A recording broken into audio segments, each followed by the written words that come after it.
Ladies and gentlemen, the next president of the United States, Donald J. Trump. Il était l'un des partisans de la première heure. Alors, pour récompenser sa loyauté, Michael Flynn avait été l'une des premières nominations du président Trump. Il sera certainement aussi l'un de ses derniers gestes en tant que président. C'est mon grand honneur d'annoncer que le général Michael Flynn a bénéficié d'une grâce complète.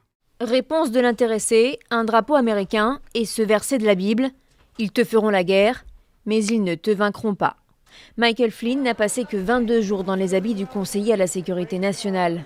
En décembre 2017, il a eu des échanges confidentiels avec l'ambassadeur de Russie à Washington, des contacts qu'il a ensuite dissimulés à la police fédérale.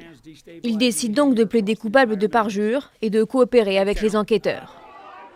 Mais l'an dernier, il change de stratégie, demande l'annulation de la procédure et déclare être victime d'une manipulation. En mai, contre toute attente, le ministère américain de la Justice dirigé par William Barr, un proche du président Trump, décide d'abandonner les poursuites. Ce qui est arrivé au général Flynn ne devrait plus jamais se reproduire dans notre pays. Il a été persécuté et de nombreuses autres personnes ont été persécutées. Cette grâce referme définitivement le dossier. Alors, côté démocrate, on parle d'abus de pouvoir. D'autant qu'en juillet dernier, Donald Trump avait déjà commué la peine d'un autre proche, son ami de longue date et ex-conseiller, Roger Stone.